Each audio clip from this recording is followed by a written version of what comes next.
The Autobiography of Benjamin Franklin, edited by Frank Woodworth Pine. Chapter 13, Public Services and Duties, 1749 to 1753. Peace being concluded, and the association business therefore at an end, I turned my thoughts again to the affair of establishing an academy.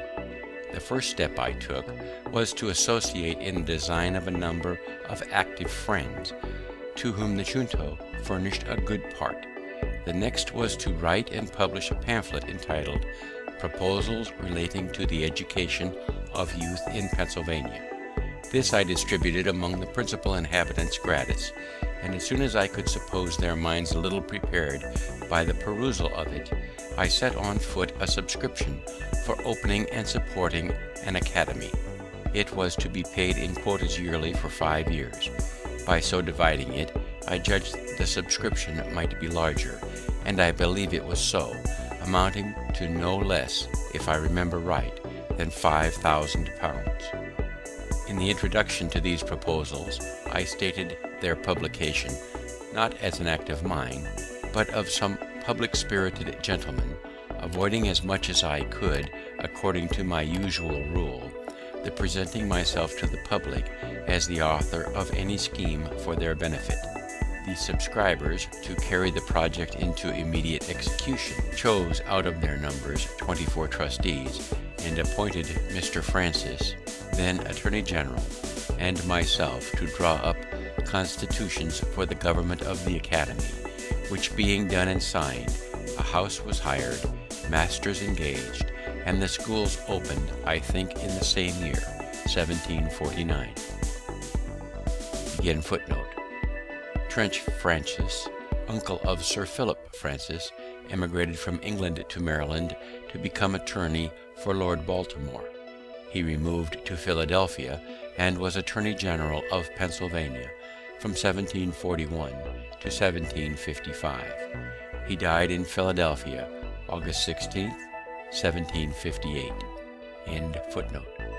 The scholars increasing fast, the house was soon found too small, and we were looking out for a piece of ground, properly situated, with intention to build, when Providence drew to our way a large house already built, which, with a few alterations, might well serve our purpose. This was the building before mentioned, erected by the hearers of Mr. Whitfield, and was obtained for us in the following manner. It is to be noted that the contributions to this building being made by people of different sects, care was taken in the nomination of trustees in whom the building and ground was to be vested, that a predominancy should not be given to any sect, least in time that predominancy might be a means of appropriating the whole to the use of such sect, contrary to the original intention. It was therefore that one of each sect was appointed, viz., one Church of England man, one Presbyterian, one Baptist, one Moravian, etc.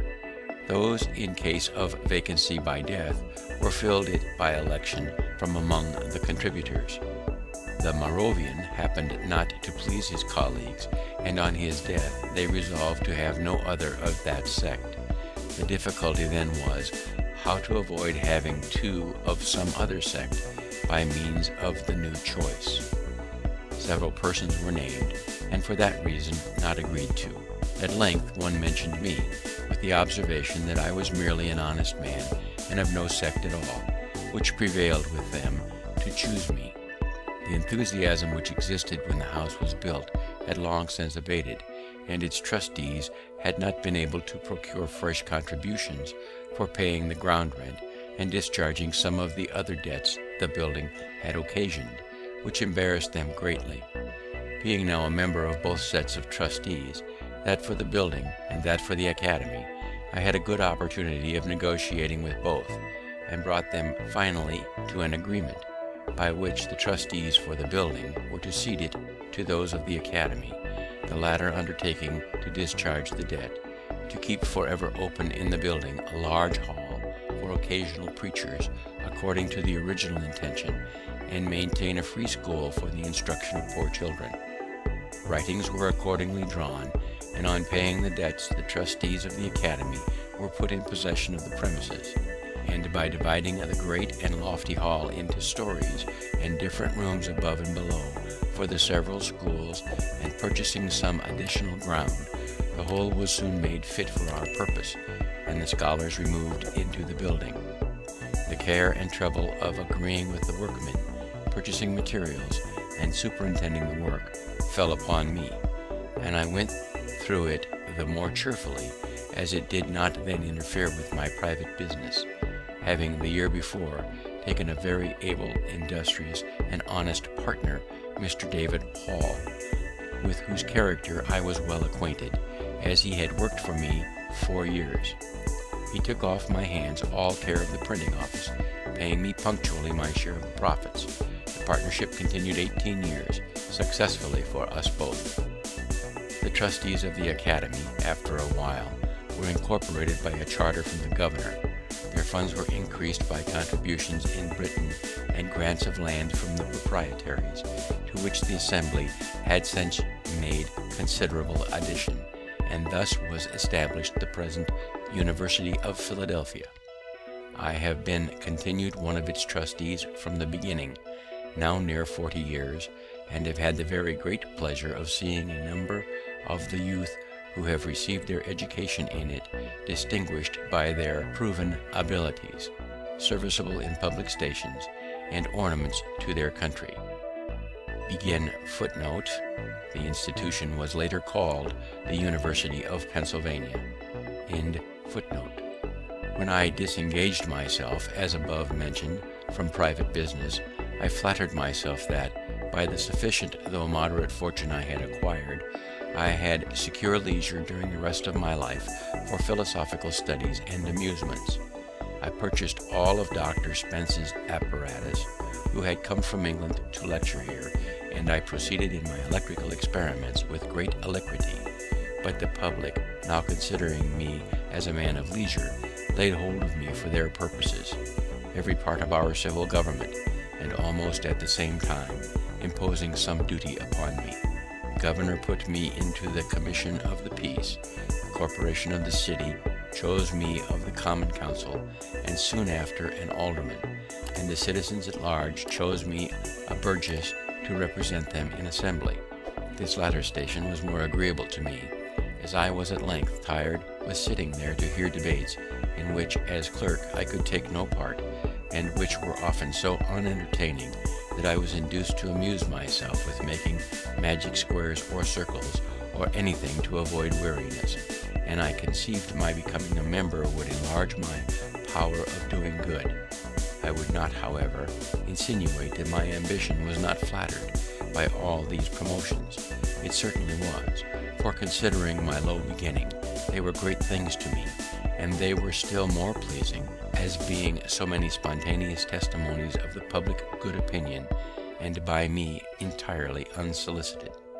The office of Justice of the Peace I tried a little by attending a few courts and sitting on the bench to hear cases, but finding that more knowledge of the common law than I possessed was necessary to act in that station with credit, I gradually withdrew from it, excusing myself by being obliged to attend the higher duties of a legislature in the Assembly.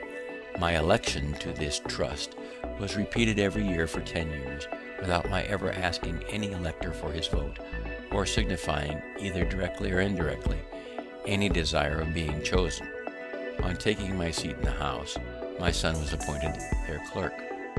The year following, a treaty being held with the Indians at Carlisle, the governor sent a message to the House, proposing that they should nominate some of their members to be joined with some members of council as commissioners for that purpose. The House named the Speaker, Mr. Norris, and myself, and being commissioned, we went to Carlisle and met the Indians accordingly. As those people are extremely apt to get drunk, and when so are very quarrelsome and disorderly, we strictly forbade the selling of any liquor to them, and when they complained of this restriction, we told them that if they would continue sober during the treaty, we would give them plenty of rum when business was over. They promised this, and they kept their promise, because they could get no liquor, and the treaty was concluded very orderly, and concluded to mutual satisfaction. They then claimed and received the rum. This was in the afternoon. They were near 100 men, women, and children, and were lodged in temporary cabins built in the form of a square just without the town. In the evening, hearing a great noise among them, the commissioners walked out to see what was the matter. We found they had made a great bonfire in the middle of the square. They were all drunk, men and women, quarreling and fighting, their dark-colored bodies half naked, seen only by the gloomy light of the bonfire, running after and beating one another with firebrands, accompanied by their horrid yellings, formed a scene the most resembling our ideas of hell that could well be imagined. There was no appeasing the tumult, and we retired to our lodging. At midnight a number of them came thundering at our door, demanding more rum, of which we took no notice. The next day, sensible they had misbehaved in giving us that disturbance, they sent 3 of their old councillors to make their apology. The orator acknowledged the fault, but laid it upon the rum, and then endeavored to excuse the rum by saying, "The Great Spirit who made all things made everything for some use, and whatever use he designed anything for, that use it should always be put to. Now when he made rum, he said, let this be for the Indians to get drunk with, and it must be so. And indeed, if it be the design of Providence to extirpate these savages in order to make room for cultivators of the earth, it seems not improbable that rum may be the appointed means. It has already annihilated all the tribes who formerly inhabited the sea-coast." In 1751, Dr. Thomas Bond, a particular friend of mine, conceived the idea of establishing a hospital in Philadelphia, a very beneficent design which has been ascribed to me, but was originally his, for the reception and cure of poor sick persons, whether inhabitants of the province or strangers. He was zealous and active in endeavoring to procure subscriptions for it, but the proposal being a novelty in America, and at first not well understood, he met but with small success. At length he came to me with the complaint that he found there was no such thing as carrying a public-spirited project through without my being concerned in it. "For," says he, "I am often asked by those to whom I propose subscribing, 'Have you consulted Franklin upon this business? And what does he think of it?' And when I tell them that I have not, supposing it rather out of your line, they do not subscribe, but say they will consider of it. I inquire into the nature and probable utility of his scheme, and received from him a very satisfactory explanation. I not only subscribed to it myself, but engaged heartily in the design of procuring subscriptions from others. Previously, however, to the solicitation, I endeavored to prepare the minds of the people by writing on the subject in the newspapers, which was my usual custom in such cases, but which he had omitted. The subscriptions afterward were more free and generous, but beginning to flag. I saw they would be insufficient without some assistance from the Assembly, and therefore proposed a petition for it, which was done. The country members did not at first relish the project. They objected that it could only be serviceable to the city, and therefore the citizens alone should be at the expense of it, and they doubted whether the citizens themselves generally approved of it. My allegation, on the contrary, that it met with such approbation as to leave no doubt of our being able to raise £2,000 by voluntary donations, they considered as a most extravagant supposition and utterly impossible. On this I formed my plan, and asked leave to bring a bill for incorporating the contributions according to the prayer of their petition, and granting them a blank sum of money, which leave was obtained chiefly on the consideration that the House would throw the bill out if they did not like it. I drew it so as to make the important clause a conditioned one, viz., and be it enacted by the authority aforesaid, that when the said contributions shall have met and chosen their managers and treasurer, and shall have raised by their contributions a capital stock of blank value, the yearly interest of which is to be applied to the accommodating of the sick poor in the said hospital, free of charge, for diet, attendance, advice, and medicines. and shall make the same appear to the satisfaction of the Speaker of the Assembly for the time being, that then it shall and may be lawful for the said Speaker, and he is hereby required, to sign an order on the provincial treasurer for the payment of £2,000 in 2 yearly payments to the treasurer of the said hospital, to be applied to the founding, building, and furnishing of the same. The condition carried the bill through, for the members who had opposed the grant, and now conceived they might have the credit of being charitable without the expense, agreed to its passage, and then in soliciting subscriptions among the people, we urged the conditional promise of the law as additional motive to give, since every man's donation would be doubled. Thus the clause worked both ways. The subscriptions soon exceeded the requisite sum, and we claimed and received the public gift, which enabled us to carry the design into execution. A convenient and handsome building was soon erected.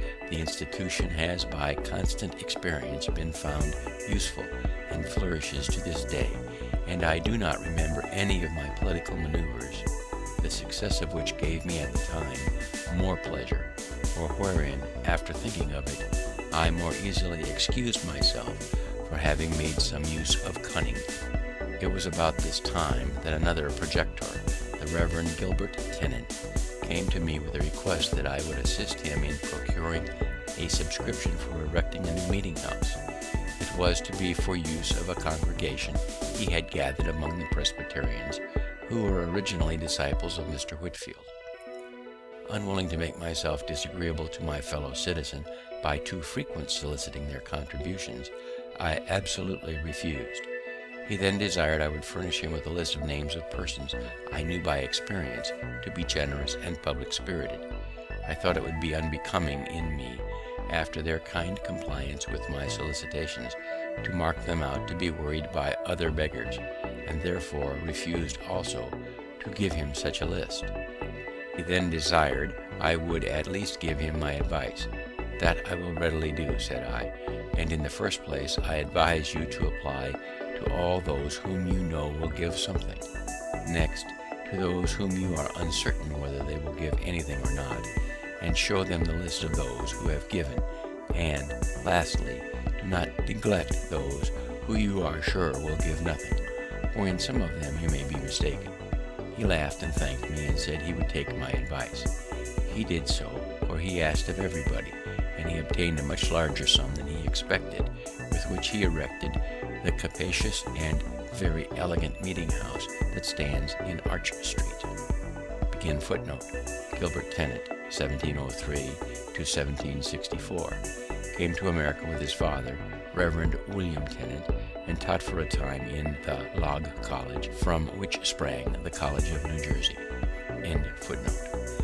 Our city, though laid out with a beautiful regularity, the streets large, straight, and crossing each other at right angles, had the disgrace of suffering those streets to remain long unpaved, and in wet weather wheels of heavy carriages plowed them into a quagmire, so that it was difficult to cross them, and in dry weather the dust was offensive.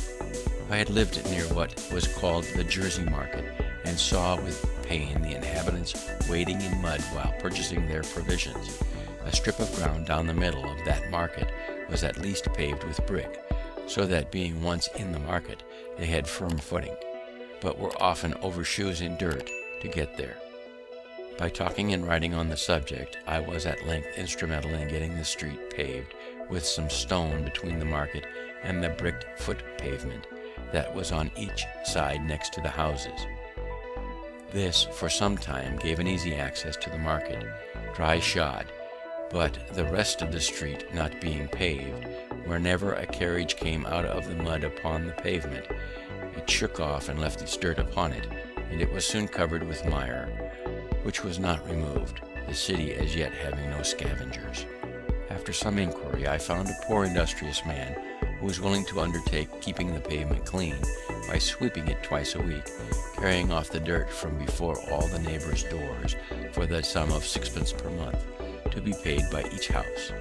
I then wrote and printed a paper setting forth the advantages to the neighborhood that might be obtained by this small expense, the greater ease in keeping our houses clean, so much dirt not being brought in by people's feet, the benefit of the shops by more custom, etc., etc., as buyers could more easily get at them, and by not having, in windy weather, the dust blown in upon their goods, etc., etc.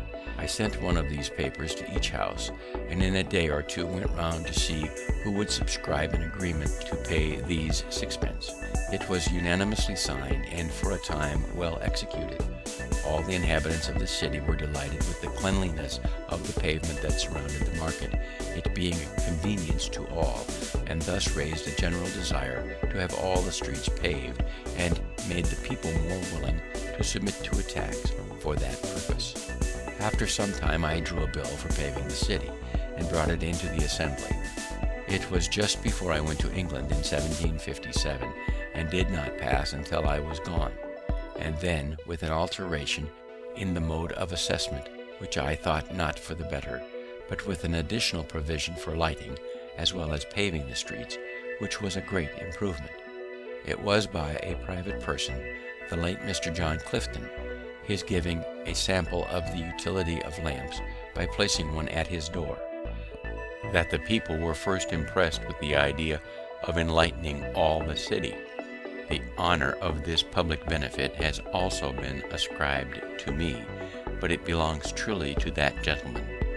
I did but follow his example, and have only some merit to claim respecting the form of our lamps, as differing from the globe lamps we were at first supplied with from London. Those we found inconvenient in these respects. They admitted no air below. The smoke, therefore, did not readily go out above, but circulated in the globe, lodged on its inside, and soon obstructed the light they were intended to afford, giving, besides, the daily trouble of wiping them clean, and an accidental stroke on one of them would demolish it and render it totally useless. I therefore suggested the composing them of 4 flat panes, with a long funnel above to draw up the smoke, and crevices admitting air below, to facilitate the ascent of the smoke. By this means they were kept clean, and did not grow dark in a few hours, as the London lamps do, but continued bright till morning, and an accidental stroke would generally break but a single pane, easily repaired. I have sometimes wondered that the Londoners did not, from the effect holes in the bottom of the globe lamps used at Vauxhall, have, in keeping them clean, learned to have such holes in their street lamps. But these holes being made for another purpose, viz., to communicate flame more suddenly to the wick by a little flax hanging down through them, the other use of letting in air seems not to have been thought of, and therefore, after the lamps had been lit a few hours, the streets of London were very poorly illuminated. Footnote. Vauxhall Gardens, once a popular and fashionable London resort, situated on the Thames above Lambeth. The gardens were closed in 1859, but they will always be remembered because of Sir Roger de Coverley's visit to them in The Spectator, and from the description in Smollett's Humphrey Clinker and Thackeray's Vanity Fair. End of footnote. The mention of these improvements puts me in mind of one I proposed when in London to Dr. Fothergill, who was among the best men I have known, and a great promoter of useful projects. I had observed that the streets, when dry, were never swept, and the light dust carried away, but it was suffered to accumulate till the wet weather reduced it to mud, and then, after lying some days so deep on the pavement that there was no crossing but in paths kept clear by poor people with brooms, it was with great labour raked together and thrown up into carts open above, the sides of which suffered some of the slush at every jolt on the pavement to shake out and fall, sometimes to the annoyance of foot passengers. The reason given for not sweeping the dusty streets was that the dust would fly into the windows of shops and houses. An accidental occurrence had instructed me how much sweeping might be done in a little time. I found at my door in Craven Street one morning a poor woman sweeping my pavement with a birch broom. She appeared very pale and feeble, and just come out of a fit of sickness. I asked who employed her to sweep there. She said, "Nobody, but I am very poor and in distress, and I sweeps before gentlefolks' doors, and hopes they will give me something." I bid her sweep the whole street clean, and I would give her a shilling. This was at 9 o'clock. At 12 she came for the shilling. From the slowness I saw at first in her working, I could scarce believe that the work was done so soon, and sent my servant to examine it, who reported that the whole street was swept perfectly clean, and all the dust placed in the gutter, which was in the middle, and the next rain washed it quite away, so that pavement and even the kennel were perfectly clean. I then judged that, if that feeble woman could sweep such a street in 3 hours, a strong active man might have done it in half the time. And here let me remark the convenience of having but one gutter in such a narrow street running down its middle, instead of two, one on each side, near the footway, for where all the rain that falls on a street runs from the sides and meets in the middle, it forms there a current strong enough to wash away all the mud it meets with. But when divided into two channels, it is often too weak to cleanse either, and only makes the mud it finds more fluid, so that the wheels of carriages and feet of horses throw and dash it upon the foot pavement, which is thereby rendered foul and slippery, and sometimes splash it upon those who are walking. My proposal, communicated to the good doctor, was as follows: for the more effectual cleaning and keeping clean the streets of London and Westminster, it is proposed that the several watchmen be contracted with to have the dust swept up in dry seasons and the mud raked up at other times, each in their several streets and lanes of his round, that they be furnished with brooms and other proper instruments for these purposes, to be kept at their respective stands, ready to furnish the poor people they may employ in the service. That in the dry summer months the dust will all be swept up into heaps at proper distances before the shops and windows of houses are usually open, when the scavengers with close covered carts shall also carry it away. That the mud, when raked up, be not left in heaps to be spread abroad again by the wheels of carriages and trampling of horses, but that the scavengers be provided with bodies of carts, not placed high upon wheels, but low upon sliders, with lattice bottoms, which, being covered with straw, will retain the mud thrown into them, and permit the water to drain from it. Thereby it will become much lighter, water making the greatest part of its weight, and these bodies of carts to be placed at convenient distances, and the mud brought to them in wheelbarrows, by remaining there placed till the mud is drained, and the horses brought to draw them away. I have since had doubts of the practicality of the latter part of this proposal, on account of the narrowness of some streets, and the difficulty of placing the draining sleds so as not to encumber too much of the passage. But I am still of opinion that the former, requiring the dust to be swept up and carried away before the shops are open, is very practicable in the summer, when the days are long. For in walking through the Strand and Fleet Street one morning at 7 o'clock, I observed there was not one shop open, though it had been daylight and the sun up above 3 hours. The inhabitants of London, choosing voluntarily to live much by candlelight and sleep by sunshine, and yet often complain a little absurdly of the duty on candles and the high price of tallow.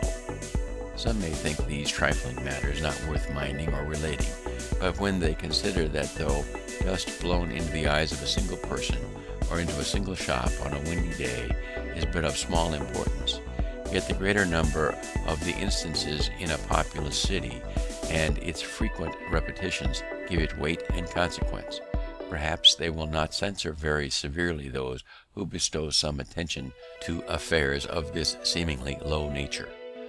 Human felicity is produced not so much by great pieces of good fortune that seldom happen, as by little advantages that occur every day.